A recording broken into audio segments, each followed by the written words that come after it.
Just out from NASA, a new report on what happened and why to the Columbia astronauts as the space shuttle disintegrated 5 years ago.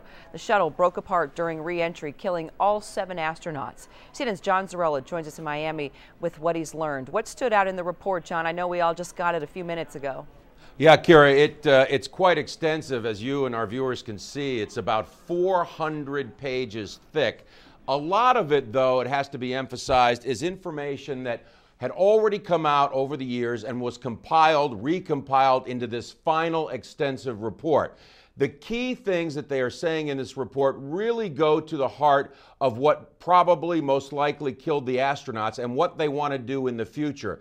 The facts that they are saying are that the astronauts were not properly restrained in their seats, that the restraints, the upper body restraints, did not hold the astronauts' bodies in place. Their lower bodies stayed in place, but they were flailing around. It also goes through a description, minute-by-minute description of the vehicle as it was re-entering the Earth's atmosphere. Again, some of these details had already come out, and the signals that were coming in as the left wing was being had been penetrated by the debris, of course, as the vehicle ascended on liftoff 2 weeks earlier. And as they re-entered the Earth's atmosphere, hot gases got into the hole in that left wing. The wing begins to fall apart at about 227,000 feet as the vehicle is re-entering the Earth's atmosphere. Alarms are going off in the wheel well.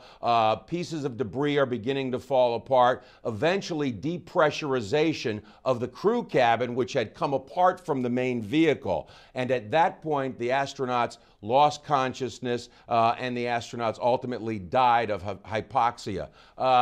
But again, the report says that in the future, and they've already made some changes to the harnesses and restraint systems on the shuttles that are flying now, but that in the future, on the next generation spacecraft, the Constellation program, the Orion vehicle, they want to incorporate these things. But it's also important to note that they say that with the current technology available, they say that the breakup of the crew module would not have been survivable under whatever the current technology is. As we all know, the vehicle completely came apart over Texas into very small bits and pieces that were found then on the ground.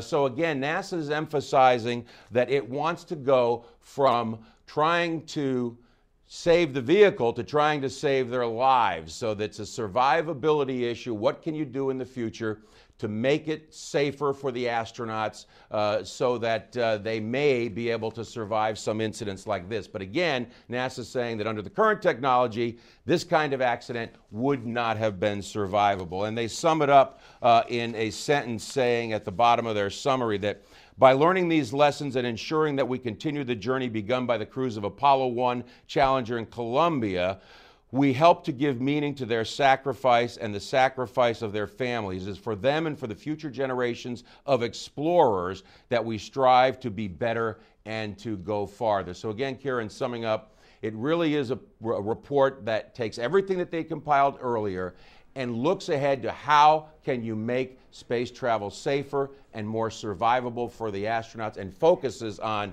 better restraint systems so that they at least have a chance in these kinds of situations. Kira? Hey, John, if you don't mind, just for a second, because I heard a couple people in the newsroom shout out, hey, what's hypoxia? And maybe we should explain that every fighter pilot, every astronaut worries about going into a hypoxic state, not having that oxygen to the brain. That's why they have these G suits and their oxygen masks. And so that is what can sustain life if indeed they don't have to reach a hypoxic state.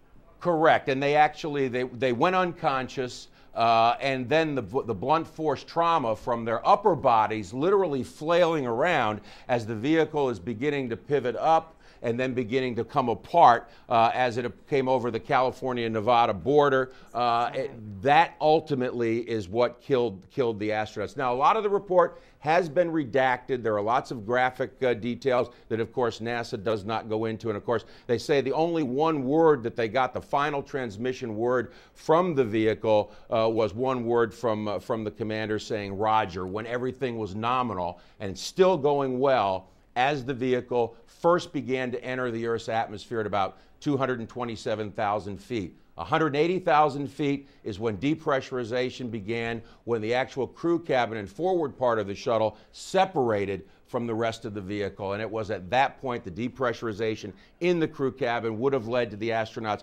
going unconscious and the hypoxia, as you and I have mentioned, and then all of the blunt force trauma that ultimately killed them.